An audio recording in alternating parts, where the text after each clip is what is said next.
başında. Haydi.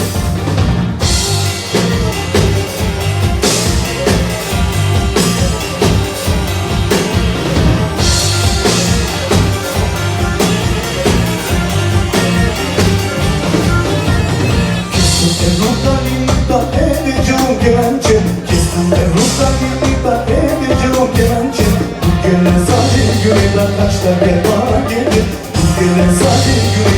Kaçta gel bana gelir. Örnek gider aşağıda, ben giderim yukarı. Örnek gider aşağıda, ben giderim yukarı.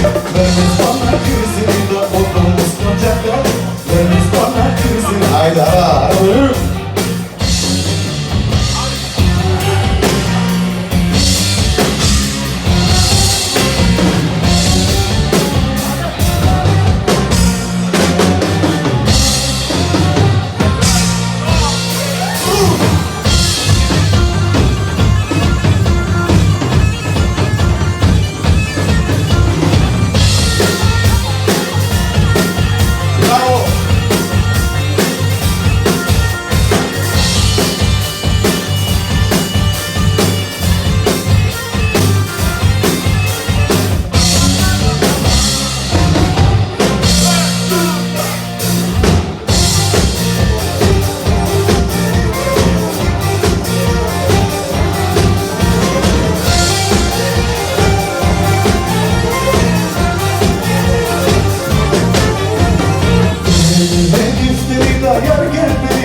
Konuşmayız